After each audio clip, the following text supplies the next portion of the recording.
capítulo 2, versículos de 3 a 6. Vamos fazer essa leitura juntos? 1 de João, capítulo 2, o versículo 3 a 6. Leamos. Ora, sabemos que o temos conhecido por isto, se guardamos os seus mandamentos.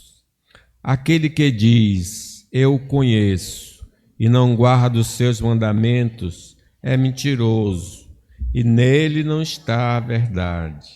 Aquele, entretanto, que guarda a sua palavra, nele verdadeiramente tem sido aperfeiçoado o amor de Deus. Nisso sabemos que estamos nele.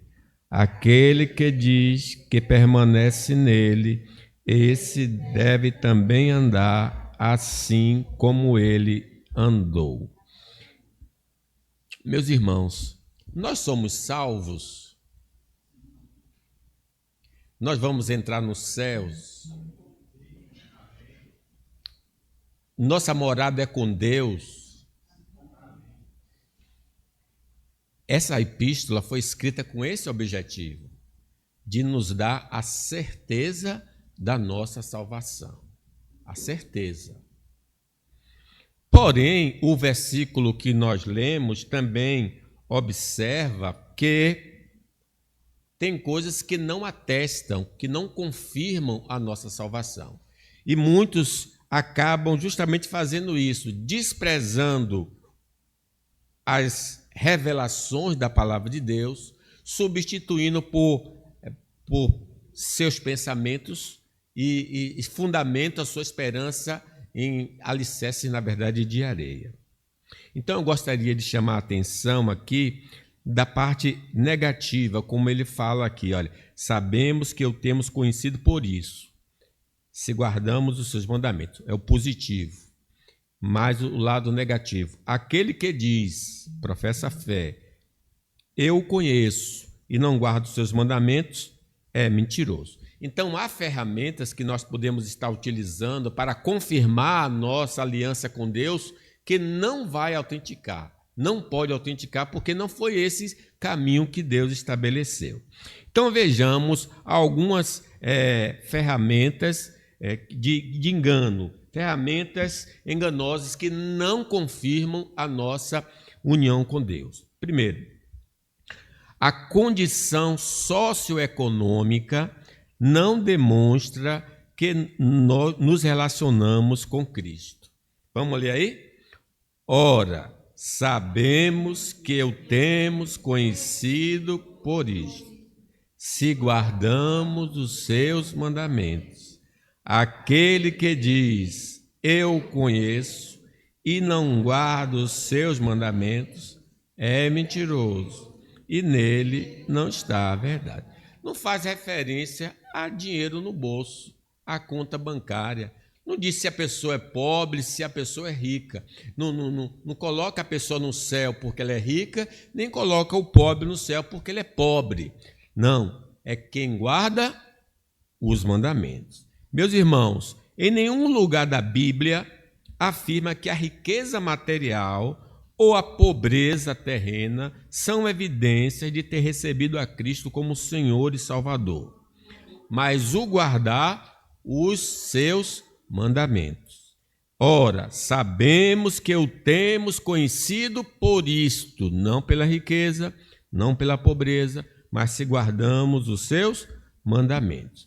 Na economia divina, ele concede a alguns de nós condição econômica alta, média ou baixa, conforme sua vontade soberana. Diz a palavra de Deus que o rico e o pobre se encontram.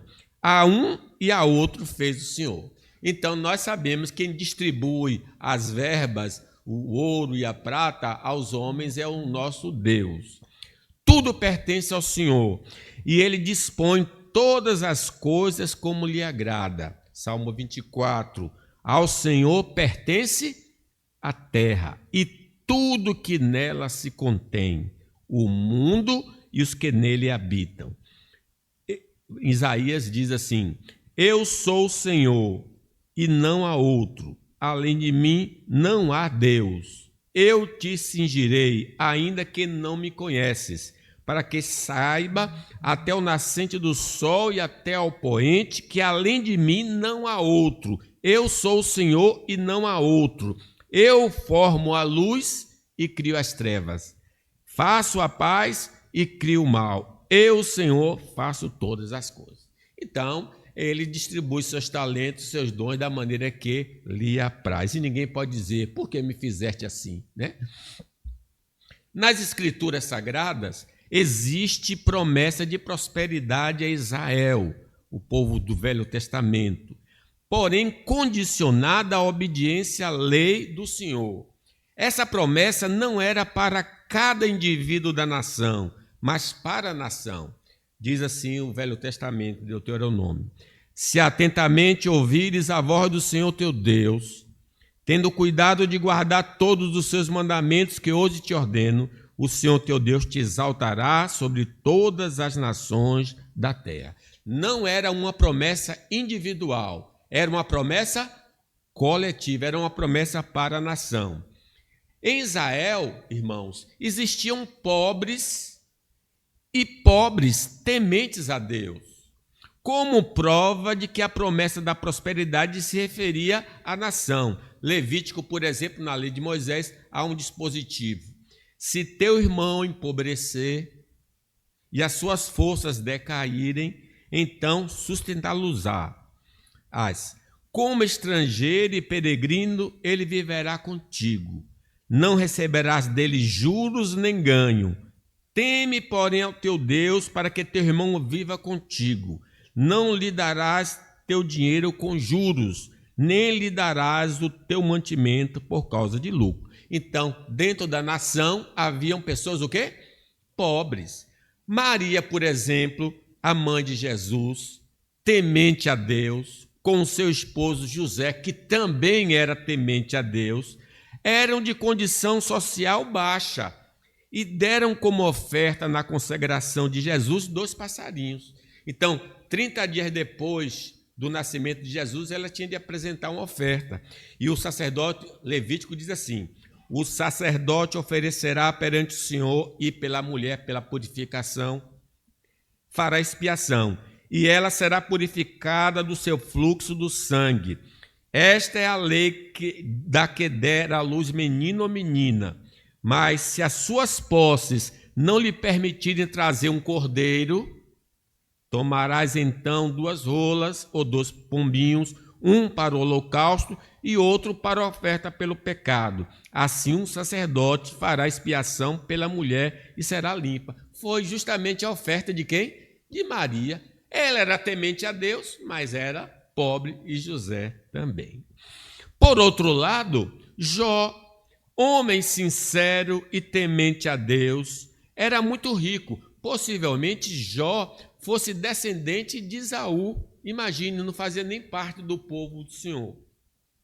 Portanto, nem a riqueza, nem a pobreza são sinônimos de comunhão com Deus, mas de guardar os mandamentos do Senhor. Porque tem a teologia aqui no Brasil, né, na América Latina, que os dos pobres são o reino dos céus. Não é verdade. O pobre, por ser pobre, não vai entrar no céu.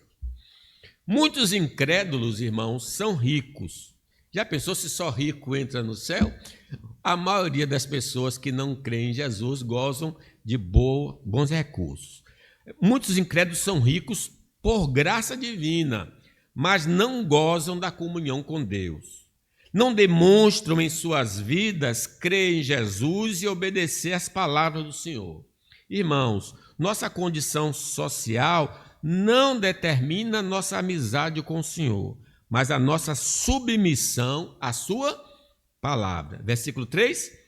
Ora, sabemos que o temos conhecido por isto, se guardamos os seus mandamentos.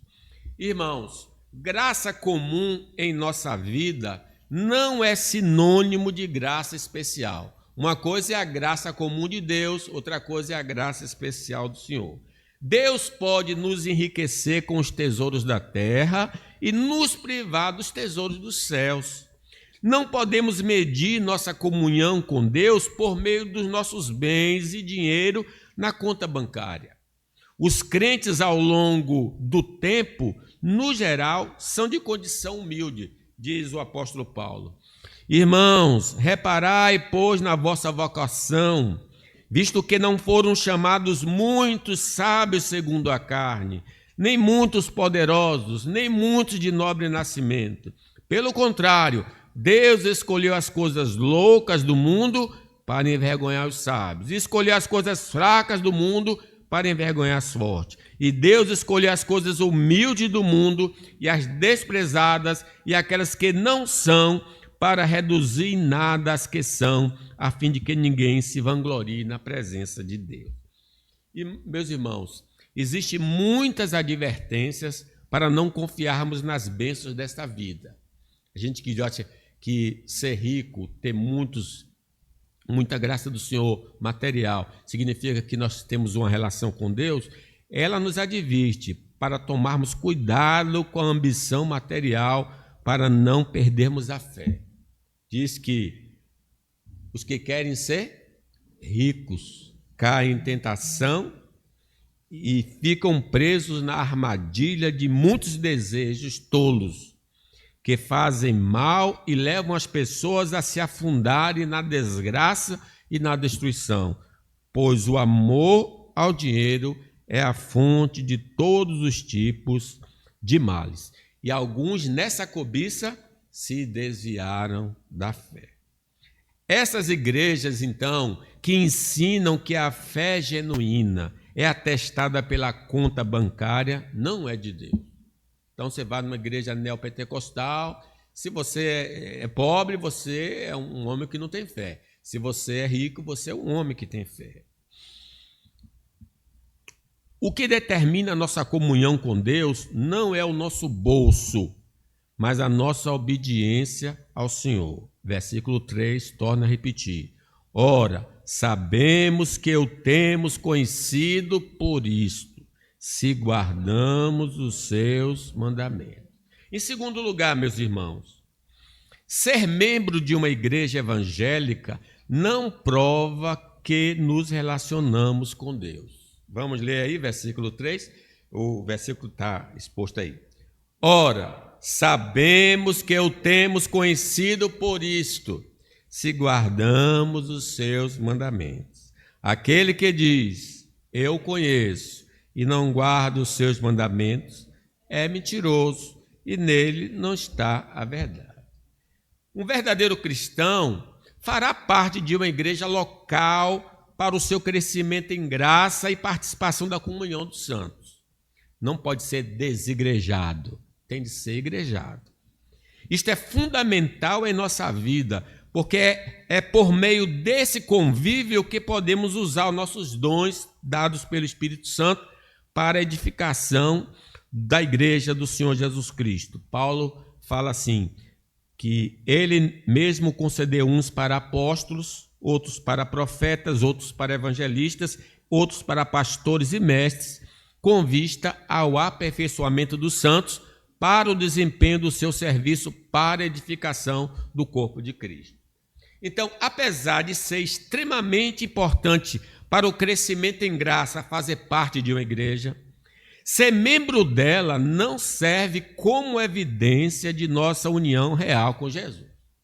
Eu sou da igreja evangélica, não significa que você é salvo. Significa que você está num lugar que você pode ser edificado, mas não significa que você é salvo. Nós sabemos, por exemplo, que Judas Iscariotes estava na melhor igreja do mundo. Quem era o pastor dele? Jesus. Sendo seu pastor e dono da igreja, Jesus. Ele fazia parte do grupo seleto dos discípulos de Cristo, os 12. Sendo um apóstolo e tesoureiro, mas era do maligno. Imagine, estava na melhor igreja. E Jesus disse, olha, não escolhi vocês, 12? Um de vós é diabo, né? Respondeu-lhes Simão Pedro, Senhor, para quem iremos? tu tens a palavra da vida eterna. E nós temos crido e conhecido que tu és o Santo de Deus. Replicou-lhe Jesus: não vos escolhi eu em número de 12? Contudo, um de vós é diabo. Referia-se ele a Judas, filho de Simão Iscariotes, porque era quem estava para traí-lo. Então ele fazia parte da igreja, mas não foi salvo, porque ele não era do Senhor.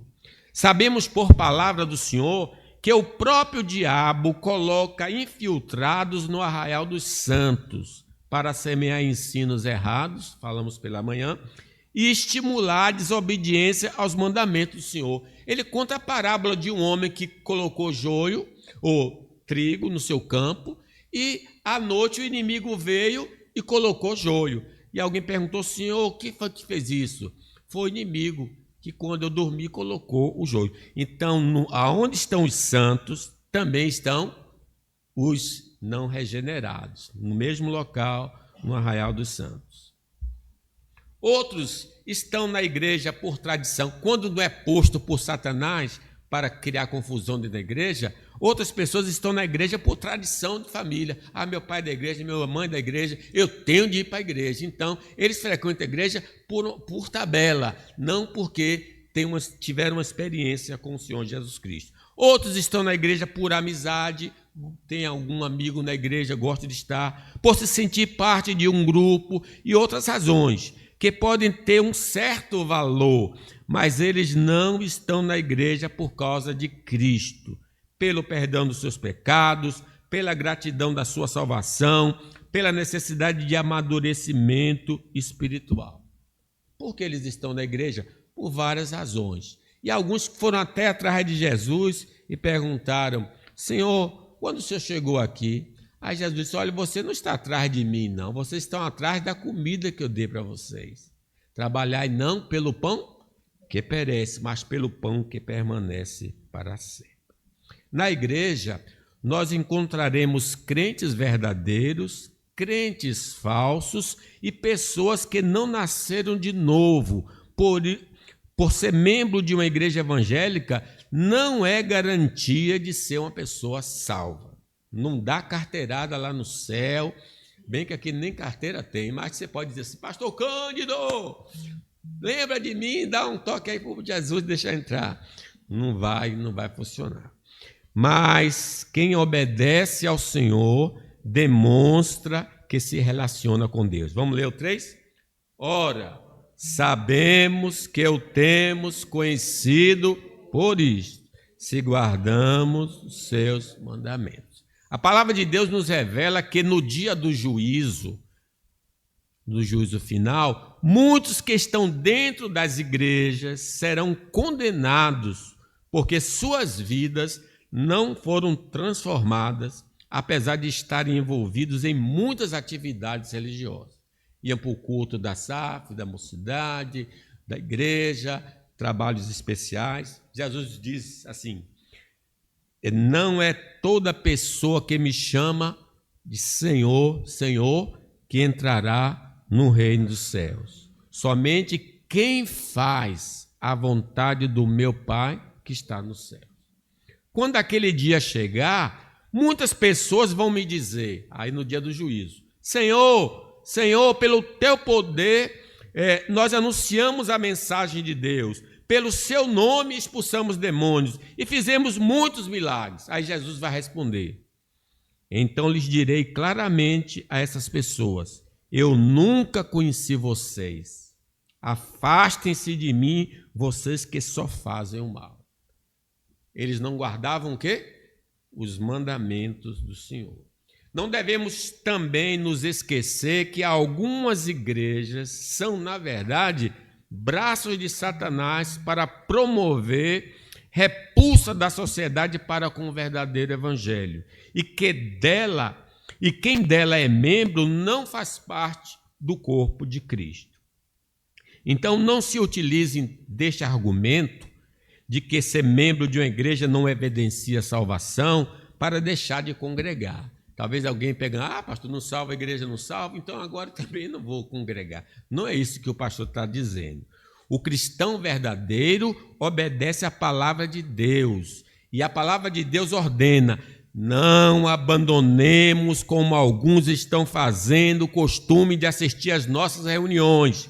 Pelo contrário, animemos uns aos outros, e ainda mais agora que vocês veem que o dia está chegando. Então, deixar a igreja é um grave erro.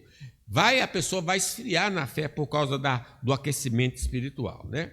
Terceiro, ser abençoado por Deus não evidencia que nos relacionamos com Cristo. Vamos ler de novo aí? Ora, sabemos que o temos conhecido por isto, se guardamos os seus mandamentos. Aquele que diz, eu conheço, e não guarda os seus mandamentos, é mentiroso, e nele não está a verdade. Alguém pode afirmar que Deus lhe tem abençoado. Não, pastor, eu sou uma pessoa abençoada. Tudo que eu peço, Deus me dá. Mas isto não significa que ele é uma pessoa salva em Cristo Jesus. Deus, por meio da graça comum, abençoa todos os homens, independentemente de sua vida e comportamento. Mateus 5 diz: eu, porém, vos digo, amai vossos inimigos e orai pelos que vos perseguem, para que vos torneis filhos do vosso Pai Celeste. Porque ele faz nascer o seu sol sobre maus e bons, e vem chuvas sobre justos e injustos. Então, Deus abençoa todos os homens, independentemente da sua conversão.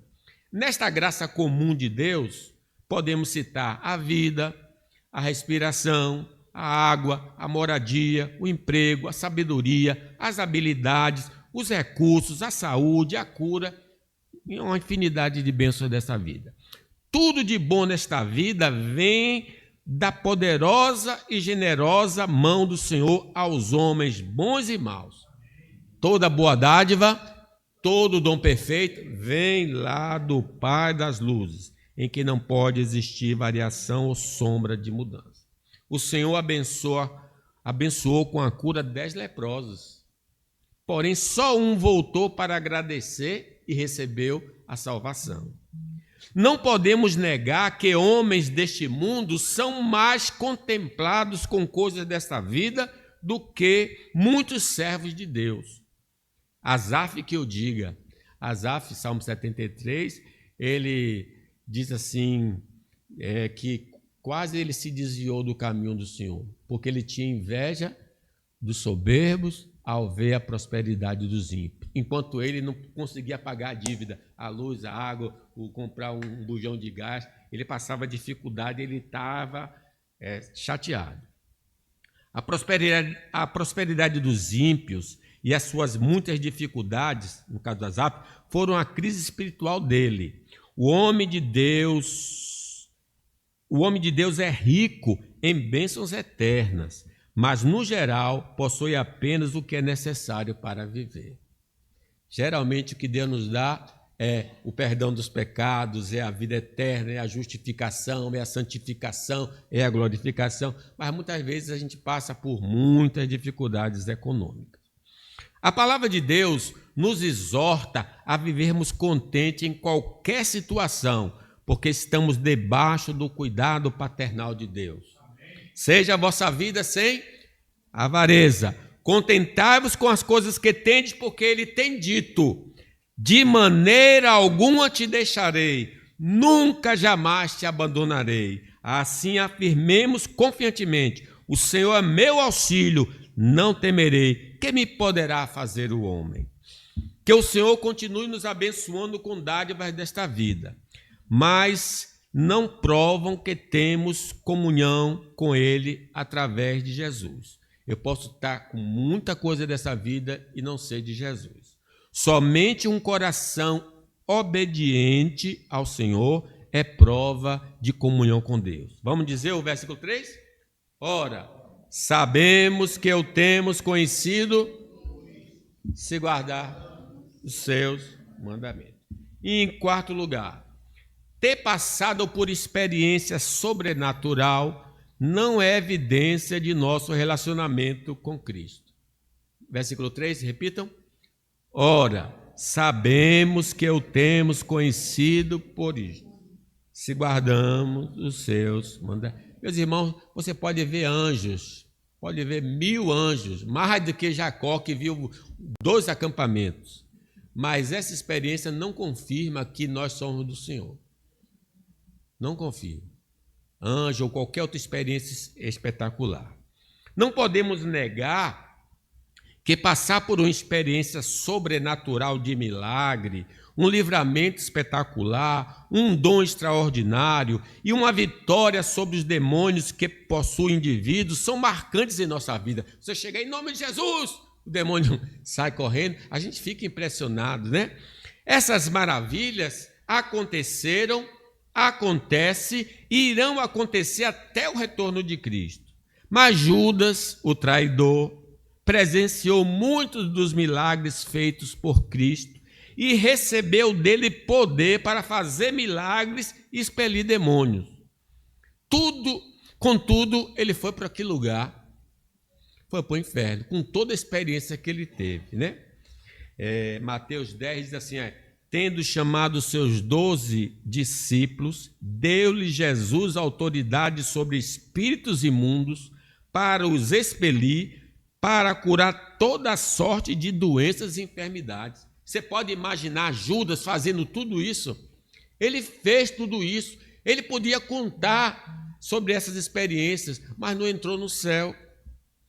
O povo de Israel, por exemplo, viu as 10 pragas de Deus, passou pelo meio do mar, viu a nuvem durante o dia e a tocha do fogo durante a noite, comeu do maná do céu, bebeu da água da rocha, viu o monte Sinai tremer e ouviu a voz do Todo-Poderoso. E mesmo assim não entrou na terra prometida, pois foi incrédulo e desobediente. Vocês podem imaginar uma coisa dessa? 600.000 homens de 20 anos para cima não entraram na terra, mesmo tendo todas essas experiências, porque foram incrédulos à palavra do Senhor. As experiências sobrenaturais podem nos aproximar de Deus ou nos fazer endurecer o coração para com o Senhor, mas não evidencia que somos servos de Deus por ter presenciado ou experimentado o agir do Senhor. Eu fico impressionado quando Lázaro foi ressuscitado. Lázaro foi ressuscitado e foi uma alegria tremenda, e diz a palavra de Deus: mas algumas pessoas voltaram e contaram aos fariseus o que ele havia feito. Os fofoqueiros foram lá dizer: olha, rapaz, Jesus ressuscitou lá Lázaro. E aí a turma se reuniu para matar Jesus e também para matar Lázaro, porque por causa de Lázaro muita gente estava crendo. Então, veja, esses homens deviam ter se convertido ao ver uma pessoa de 4 dias na sepultura voltar à vida. Por que eles não se converteram? Porque não afetou a vida deles essas experiências. Irmãos, a evidência de que temos comunhão com Deus Pai, Deus Filho e Deus Espírito Santo é a obediência aos mandamentos do Senhor. Versículo 3. Ora, sabemos que o temos conhecido por isso, se guardamos os seus mandamentos. Em quinto lugar, ativismo religioso não evidencia nosso relacionamento com Cristo. Ora, sabemos que o temos conhecido por isto, se guardamos os seus mandamentos. Muitos acreditam que a participação em todos os eventos da igreja local, o que não é o caso dos membros desta igreja, que fique claro, irá garantir sua entrada no reino dos céus e ganhar pontos com Deus aqui na terra. Da carteirada no Senhor: ó, Senhor, não falta nenhuma reunião da SAF, da mocidade, da UPH, das crianças, estou em toda atividade. Isso é ruim? Não, isso é bom. Mas se eu confio que isso vai me dar um acesso aos céus, não vai. Ninguém pode conquistar a salvação. Ela é somente pela graça que veio por meio de Jesus. Diz Pedro, diz Paulo: mas sabemos que todos são aceitos por Deus somente pela fé em Jesus Cristo, e não por fazerem o que a lei manda. Certamente, quem foi alcançado pela graça de Cristo terá prazer em servir ao Senhor, motivado pela gratidão. Vocês lembram o leproso, o homem que tinha demônios? Ele foi curado, liberto e queria seguir a Jesus. Aí Jesus disse: não, vá para a sua casa e diga como Deus teve misericórdia de você. Diz o texto sagrado: então ele foi e começou a proclamar em Decápolis tudo que Jesus lhe fizera, e todos se admiravam. Decápolis significa 10 cidades. Ele não foi na casa dele somente, não. Ele foi por 10 cidades dizendo o que Jesus tinha feito por ele. Então, quem é servo de Deus tem prazer em fazer a obra do Senhor, né? Está tão claro nas Escrituras que toda atividade religiosa, sem a obediência aos mandamentos do Senhor, impedirá o indivíduo de entrar no reino de Deus. Lembre-se disso. Eu posso estar em toda a atividade da igreja, mas se eu não obedeço a Deus, eu não vou entrar. Nem toda pessoa que me chama Senhor, Senhor, entrará no reino dos céus, mas somente quem faz a vontade do meu Pai que está nos céus. Esta afirmação não nos deve desmotivar para o serviço cristão e congregacional, pois também as Escrituras afirmam que aqueles que trabalham para Deus por motivos corretos serão grandemente recompensados. Quem perder a sua vida por amor de mim e do Evangelho, a achará. Lembre-se de que o domingo deve ser um dia dedicado ao serviço público e particular de Deus. Lembra de santificar o dia do Senhor. Quem assim procede está demonstrando que é uma pessoa salva em Cristo Jesus. Ora, sabemos que o temos conhecido por isso, se guardamos os seus mandamentos.